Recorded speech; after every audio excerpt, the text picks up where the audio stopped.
Yo, good afternoon, everybody. How you doing? This is your Coach Renz, and first I want to thank everybody on my Patreon and all my subscribers on YouTube. I want to thank you guys. We are going to start having giveaways on this channel just because I want to do things for you as much as you do things for me. If you're over on Facebook, then I need you to come over and subscribe on YouTube. And in order to be part of the giveaways, you have to subscribe on YouTube and be a subscriber. So come on over to YouTube and subscribe. I've been meditating on something all day. I've been meditating on the idea, the thought process of singularities and how singularities have happened throughout time. And because these singularities happen, an entire shift occurs. The singularity of the invention of the wheel changed the way the world worked. The singularity of gunpowder changed the way the world worked. The singularity of industrialization through the plant, through having the assembly line, changed the way the world worked. You can think about those deeply. But let me give you a singularity that has happened over the last 10, 12 years, over the last 20 years, that has now changed the way the world works, and one of the resulting factors of that, and that is the internet. The internet has provided a singularity of world knowledge being able to be shared, that no longer are you held to just what you can find out from the people in your immediate circle, but you're able to discover true information and facts from around the world, that you can discover thought process, wisdom, and understanding from around the world. Just like the invention of the assembly line allowed for people to be able to build cars and build clothing and furnitures faster, it allowed for the industrialization of most countries in the northern hemisphere to be able to move from the farm to the city, that it allowed people to have cars so that they can travel greater distances than they ever had been before. That singularity made the world smaller. But the singularity of the internet, shared knowledge, has made the world tiny. You see, no longer is it the teacher, the principal, the priest, the minister, the parent who holds all the keys of information, and that's the only information a person can receive. No longer is it the wealthy who are the only ones who understand how money works, and now how money works and how to build wealth is disseminated freely throughout the world. Information being shared is one of the greatest singularities that will have ever happened in the history of mankind. Now, there is a byproduct of this singularity, and that is what many will call the age of Aquarius, the laws of attraction that previously hidden in ancient wisdom is now readily at hand for anyone to be able to access and utilize.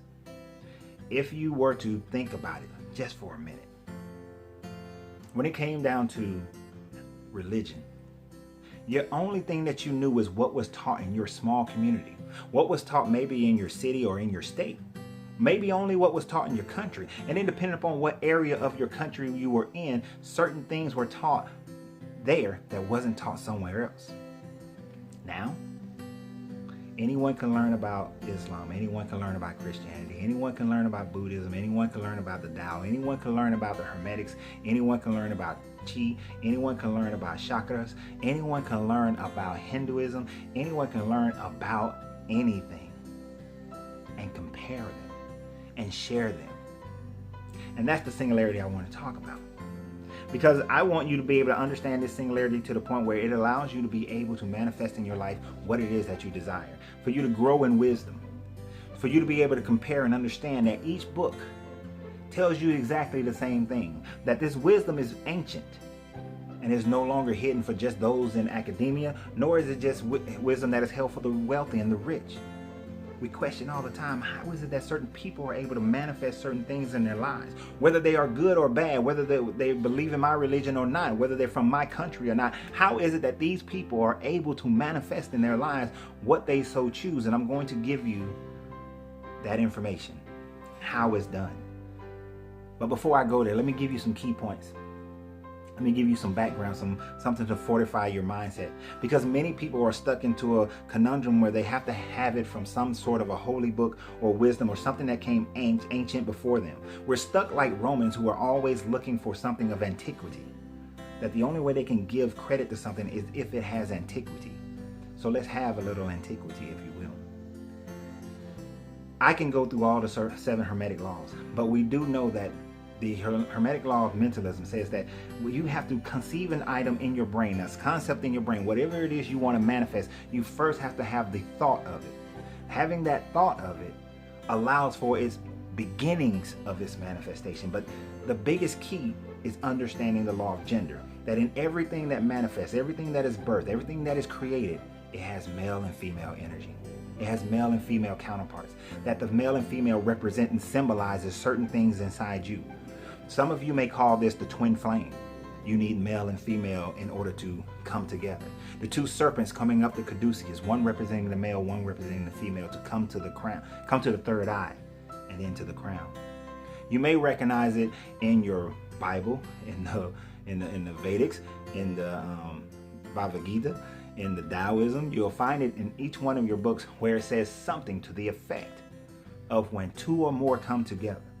I love the best in the Gnostic version that is in the Gospel of Thomas. The Gospel of Thomas is a Gnostic book that was found in Nag Hammadi. It was written between around 70 AD, right? So 70 years after it was accredited to the character of Yeshua.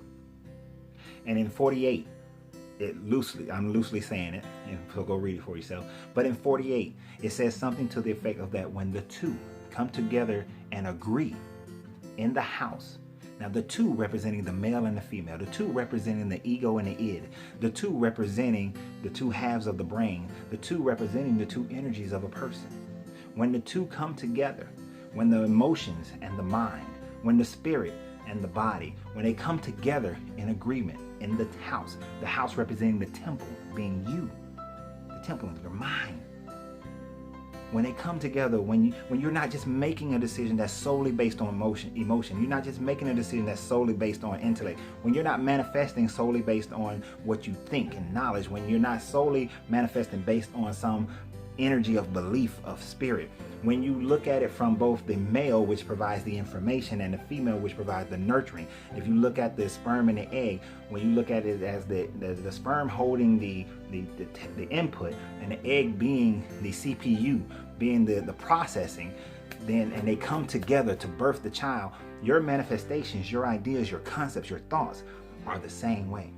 That when the two come together in the temple, when they agree in the temple and they tell the mountain to move, the mountain will be moved. This is in 48 of the Gospel of Thomas.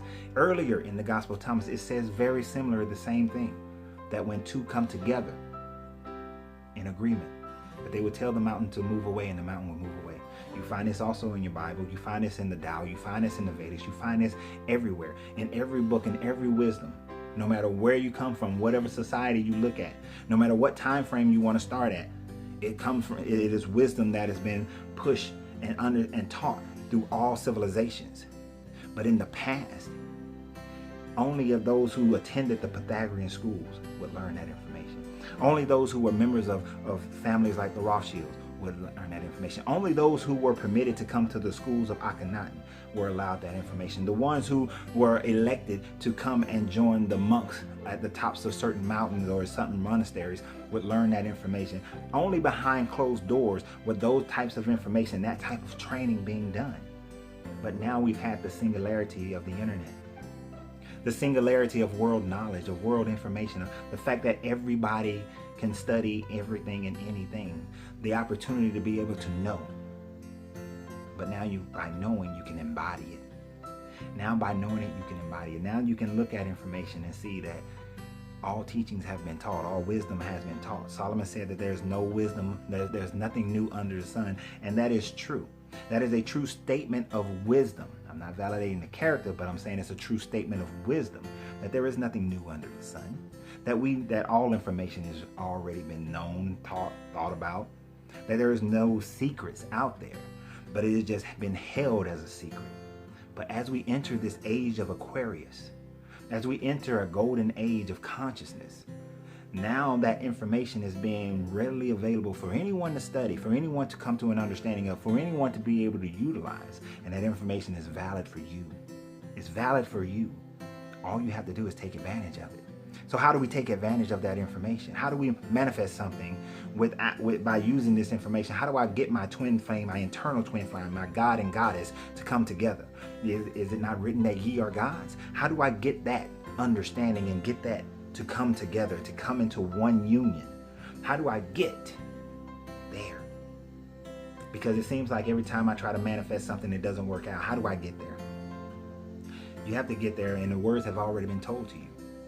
In every book, it tells you that you can't enter into a situation wanting. That you can't want for something. That if you're wanting for it, that it'll never be yours. That you have to take each step. The journey of 1,000 steps starts with the 1 steps. To build a house, you start with 1 building of a brick. That's from the Tao. That everything takes you doing and performing the action that gets you there. The action as if it's already done. You have to go into a point where there is no doubt. That you don't go into it wanting for it. You go into it knowing it. The I Am Discord by Neville Goddard teaches that you have to come into an understanding as if it has already been done.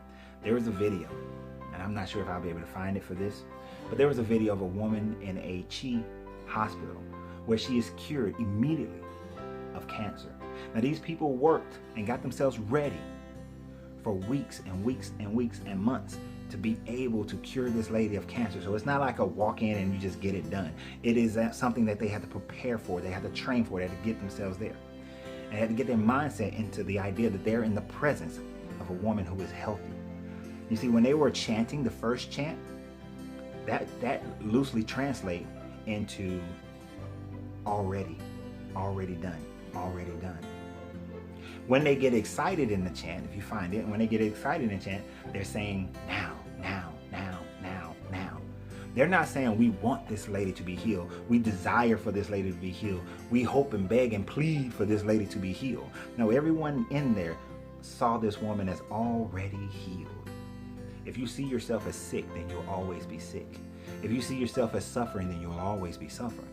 You have to see yourself already there.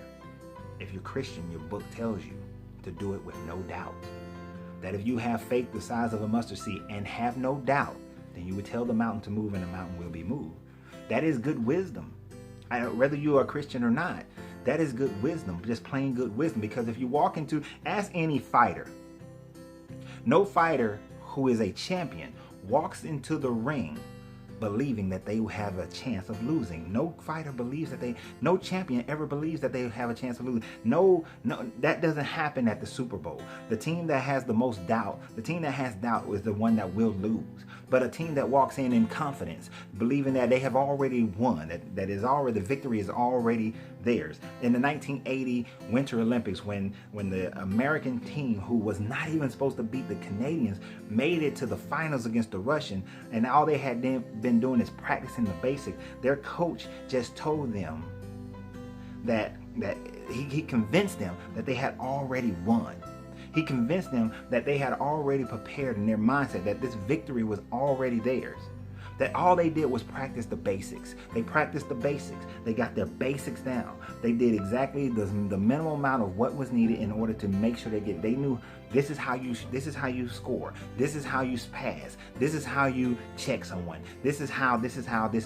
They kept those basics, and he told them, you were born for this. That everything leading up was for that moment, that you were born for this. Many people believe that they were born into some type of unrighteous situation, in some type of sinful situation. And if you believe that you are born into that you are not worthy, that you're no good, that it takes something outside of yourself, then you will never be able to truly manifest anything. Everything that you have has come because somebody else caused something to give you that effect. That whenever but you've had those moments. You've had those moments where you believed in something so strongly, it was so emotionalized and connected to your thoughts that it happened. It's because you did it with no doubt at that moment. When a person is so embarrassed about their weight that their mind is completely made up, that there is no doubt, that they see themselves as a healthy person, as a small person, that person is unbreakable. That person maintains that focus.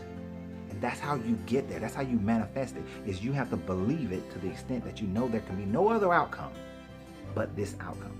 And you do not ask for it, you demand it. You demand from the universe what it is you choose. Because if ye are creators, co-creators, if ye are gods, if you are gods and goddesses, if you ascend from your ancestors or kings and queens, kings don't ask, kings decree.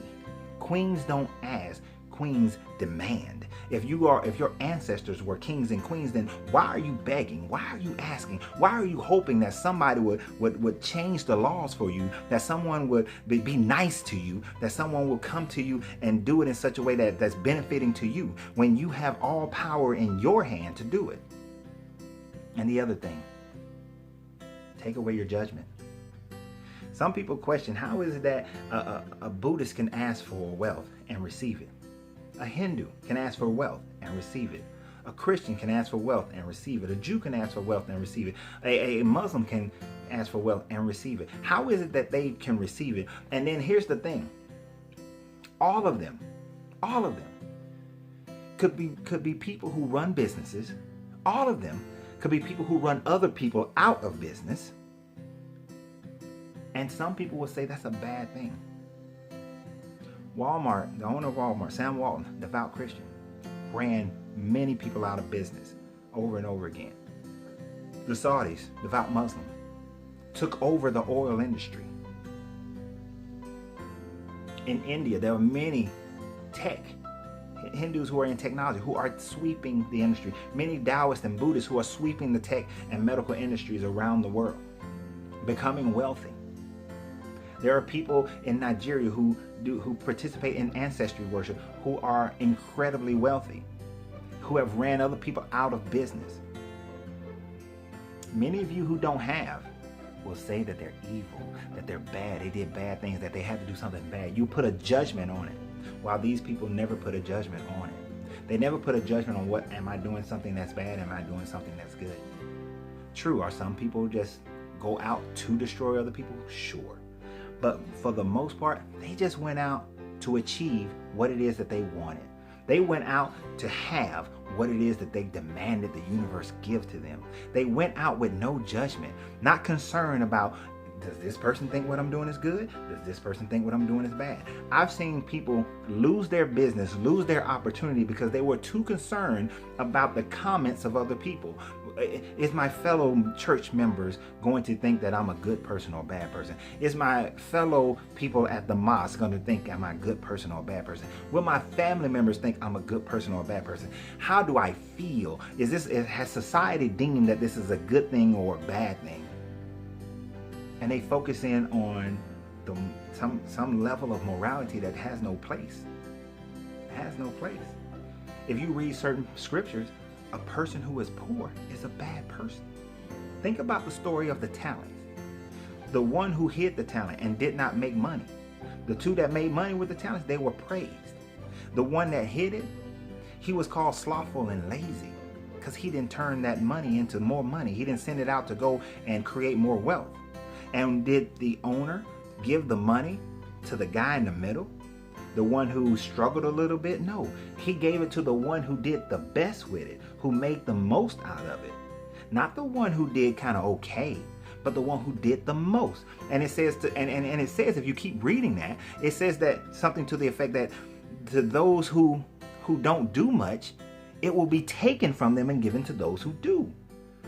So according to your scriptures, according to your books, your belief, if you are not maximizing your talents, if you're not maximizing the abundance that this planet has to offer, this universe has to offer, then you are slothful and lazy, that you are not doing a good thing based on that morality. The Tao says, what is a good man but a bad man's teacher? So if you are holding and your knowledge and your wisdom and you are not willing to teach others who come to you, then you are not fulfilling the Taoist tradition. And what is a bad man but a good man's job is what it says. So you're not fulfilling it. If you believe that how Pythagoras and Akhenaten and many other ancient mystery school leaders believe that the top level information must be hidden, that must be kept from the masses, that they're not even allowed to grow into it, then that's not what it teaches. But if you're holding on to that, but at the same level, they believe that because they knew that information freely given can be destructive to those who are the uninitiated, that you don't cast your pearl before swine, that those who are on milk cannot handle meat. You have to come into an understanding of it without passing judgment. Everything that I know, everything that I teach, I can't teach to you. I can't let everybody in. You have to qualify yourself. You have to come to levels of understanding of freedoms of thinking. There are certain levels of understanding and thinking that I know that I have, that I've been taught, that I refuse to teach to anyone who still thinks that the color of their skin makes a difference as to your goodness, your badness. Makes a difference whether you're good or evil, or if you are ascended or if you're non-ascended. It doesn't matter. If you think that your gender makes a difference as to whether or not you have great character, then you're not qualified. You don't qualify to be able to learn what I currently know, and definitely not what I intend to come to understandings of. As I grow, you can't grow with me because you haven't come to that level of maturity in your knowledge. You see, maturity in your knowledge gives you greater understanding, which then gives you greater wisdom. I still have a lot of maturing to do myself, a ton of maturing. But everyone can't come, everyone can't go with you, everyone can't be a part of what you're doing. And that's one thing we have to come to an understanding of. Now, I love this singularity that we're going through right now. I love it. Because when I was coming up, when I was younger, without the internet, the information I'm able to get my hands on today used to take me 2, 3, 4 months to get my hands on. I would have to request information from certain libraries and certain museums. I would have to request information from certain historical societies. I would have to request audiences with certain people in order to get an hour of their time, or in order to read a certain book, or to investigate a certain monument. That those things took so much time. Today it's at your fingertips, and most of us are not using it. It's time to use that. It's time to use it so that you can understand how this world works, how this universe works. When you start to understand the singularity that we're going through, when you start to understand how these things are connected, and you start connecting these dots, you will be amazed at how your consciousness will shift. And this shifting of the consciousness of the world is what has us moving into this age of Aquarius, where we hit this golden age of consciousness. For those who don't adapt, they will be the ones who won't survive. But for those who adapt, for those who understand that there's no difference in the wisdom that's in the Bible, and the difference in the wisdom in the Torah and the Quran and in the Vedics and in the Bhagavad Gita and in the Hermetics and the school of Akhenaten, taught and trained those who became the Tat Brotherhood and who became the Essenes, who wrote the Dead Sea Scrolls, that those from Akhenaten school went on, and Pythagoras learned from the school of Akhenaten, as well as the Buddhists, as well as the Tao and others, and formed their education in Greece, that this information was being taught in the Mesoamericans, that this information, that this line, this way of thinking has already been taught. And when those who begin to connect those together and come to an understanding and begin to have a balance between the two inside and have an agreement between the two inside, those will be the ones who will achieve. Those will be the ones who will grow. Those will be the ones who will manifest in this life what it is they choose. But you do have to come to a realization of the two coming together, and to lose your judgment. Lose your judgment. It's like the old Chinese story. Horse runs away. Is it good or is it bad? We'll see. Horse come back with a whole bunch of other horses. Is it good or bad? We'll see. His son tries to break the new horses in, breaks his leg. Is it good or bad? We'll see. The army conscript comes by and conscripts all the young men to go to war.